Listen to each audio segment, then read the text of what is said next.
David Wood, the man. That's me. The legend. Man, we've known each other, I think we thought about it the other day, almost 20 years, right? Yeah, it was either 2000 or 2001. I remember what year of school it was, but I don't remember if it was the fall or spring. Yeah. So it was that year though. Yeah, that's pretty cool. Well, it's really neat to see what's happened with you over the last 20 years. But man, things didn't start off that way. No. So They didn't. you become a living legend. A lot of people know about you. Just getting started though. That's right. Well, more than 400,000 people know about you on Facebook on YouTube right now, because they've subscribed to the David Wood channel. By the time people are watching this, it's going to be 500 or a million though. That's probably true. So, all right. I mean, you got such a fascinating story here. I couldn't believe it when you were telling me about your past. You tried to kill your dad. I mean, you're pretty big, man. Yeah. And you tried to go in and smashed his head with a hammer. Yeah. Tell me about it. Well, yeah, hit him in the head about 7 or 8 times with a hammer and left him for dead, but he Now, why did you do that? survived. Well, Did you hate him? No, not at all. Though I hated most people. But yeah, it kind of tell you something about mental illness, Mike. Some people are born a little different. You know what I mean?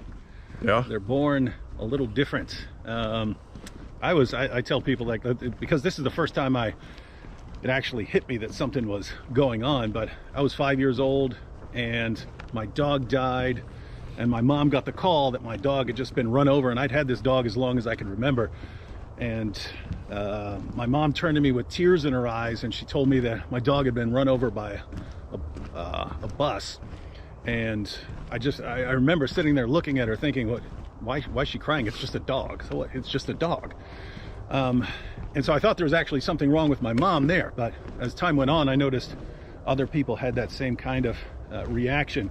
And basically, through years, you start noticing that you don't have the same emotional reactions as other people, but you blend in. You learn to mimic other people's emotional reactions, and then you learn to fit in. But then once you start turning 16, 17, 18, you start thinking, why am I trying to fit in with the rest of these people? By that time, you're a complete narcissist and you think you're superior to everyone else, right? Yeah. Because everything you do in your daily interactions is some form of manipulation. You're manipulating people all the time. And so you start to think that you're in control over all these people and stuff. And anyway, that's how people end up as narcissists. I wasn't, it wasn't until after that I was put in a psychiatric hospital, and I was diagnosed with antisocial personality disorder, which is that's a diagnosis shared by psychopaths and sociopaths. But you're growing up and you don't know this. You don't know this about yourself. You notice you're different, but your conclusion is that you're somehow better, not that you're defective. You know what I mean? But me, it was also combined with kinds of delusions of my own importance, and I didn't spot the contradiction between that and my beliefs, because I believe that there's this universe and we're just this completely insignificant speck in this universe. Our planet is, and we're just these little blobs of cells. Human beings were kind of disgusting to me, that they're these little blobs going around thinking that they're so important. Everything they do is so important. So I had that, but at the same time, I believed I was superior to all these things, right? Notice those things don't go well together, right? If everything we do is meaningless and we're on this little speck and nothing we really do ever matters, we're all pointless. So what sense does it make to say that I'm the greatest, most important, meaningless lump of cells? Didn't go together, but I didn't spot that. I didn't spot that until later. So yeah, basically starting from, I don't know, 14, 15, somewhere in there, not sure exactly when, but I kept doing more and more sort of extreme stuff. And I felt like I was shedding, I don't know how to describe it. Like basically I'd been indoctrinated and manipulated by people all my life, that other people were putting their ideas into me, and that by doing the opposite of what I was told, I was sort of becoming what I was somehow meant to be, even though it makes no sense to think of what I was meant to be on that worldview. But each time I would kind of do more and more extreme things. And each time I would have this sort of greater and greater sense of freedom that I had broken away from what I'd been trained and brainwashed into doing. And so that with my dad was just the most extreme step. Like I by the time I got to that, I thought, this is it. There's nothing else worse that I can do. Once I've done this, I've completely broken away from all the training, all the indoctrination, all the manipulation that people have foisted upon me all my life, and I will be like what I am truly meant to be. Yeah, that's some sick thinking, man. It is. It's messed up. What's creepy is, back then I think I'm the only one, right? I'm the supreme example. What's creepy is there are other people out there like this, right? That's a diagnosis that other people share. And I'm hoping I don't run into them. Yeah. I'm glad I'm your friend. That's the bad part. Every time you go to a football game or something like that, you're walking past a couple of them. Right? Wow. Yeah. They're not at baseball games.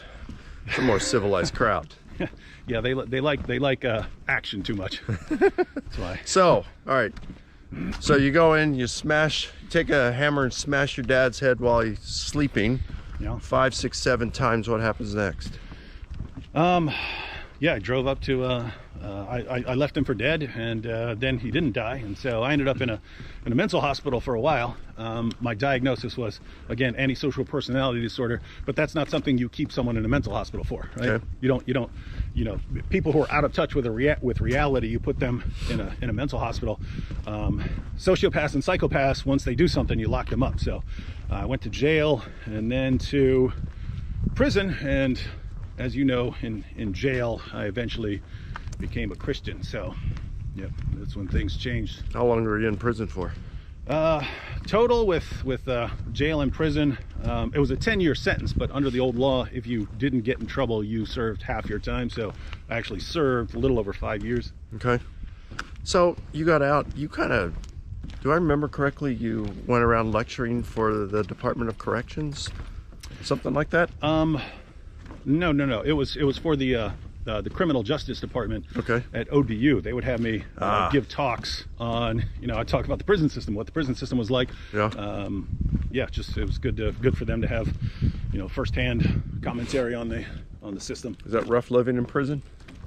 Not for you, because you were the king in there. No, I wasn't the king. I wasn't the king. But it's it kind of depends. If you're not mouthing off, because keep in mind, I became a Christian probably, I guess, a little under a year into my sentence. But if you're a Christian and you like to read and you don't go around jumping in people's faces and stuff like that, then if you like to read, then you get to sit around and read pretty much all day. Okay. And so yeah, for me it was an awesome time of studying.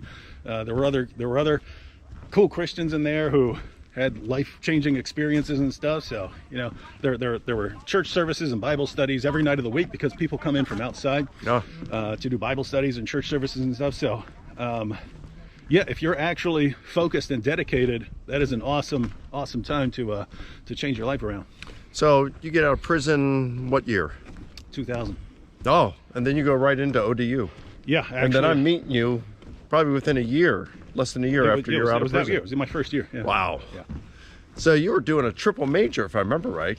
I did a double. My wife did a triple major. Yeah, Marie. I did a double major in biology and philosophy. She did psychology, philosophy, and biology. Yeah. Now I remember your pastor, Mark Rion, comes to me and he says, "Hey, Mike, I got some really sharp students. They're interested in Christian apologetics. Would you be interested in discipling them, meeting with them?" And I said, I don't know.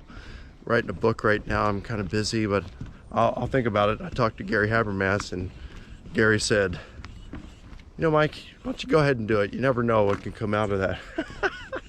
And you started your dream team meeting. Yep.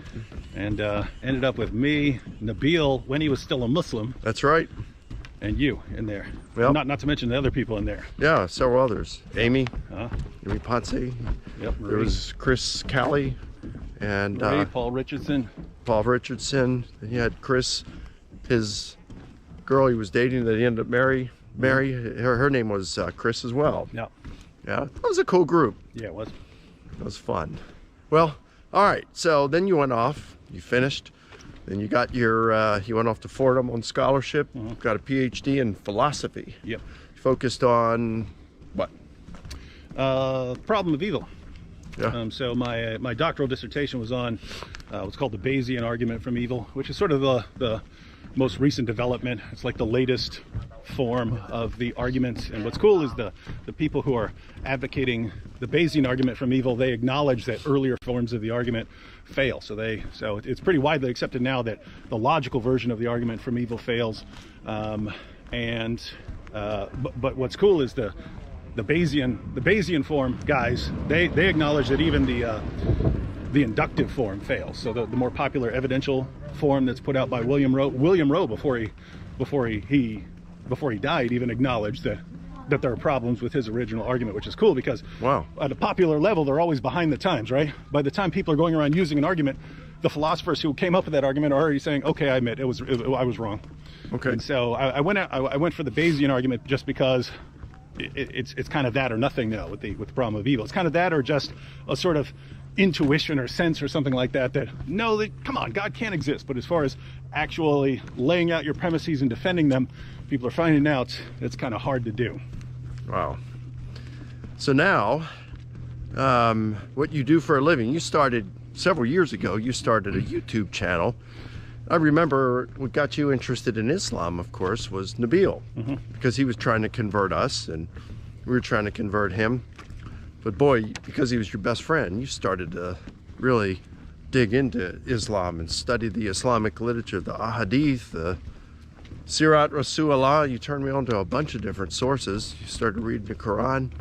You'd bring up all these things. Now you become an expert in Islam. You do all these videos. It's pretty cool stuff. No, it's cool because I mean, when Nabil became a Christian, I actually thought, cool, I'm done with Islam. I can get back to, I was more interested in philosophy and dealing with the objections of atheists and so on. I was only studying Islam because my best friend was a Muslim, but he wasn't a Muslim anymore. So there went my reason. But it was kind of watching the stand that he took, I realized, wow, Muslims make really cool Christians here. And there weren't a lot of people dealing with Islam, right? I mean, it's very natural if you want to go into apologetics to go right after atheism. Yeah. But there's about 1.6 billion Muslims in the world, so I realized it's a good area to be in, so stuck with it. That's awesome. So, well, that's cool. Well, what we'll do is I want to hear more about what you do, and let's do that in our next video. In our next video, we will be covering David's road to his current occupation, making videos criticizing Islam. And it's amazing, there are just tons of people, Muslims, who are viewing these videos all over the world and coming to Christ, and we'll hear about that next. Looking forward to it, brother.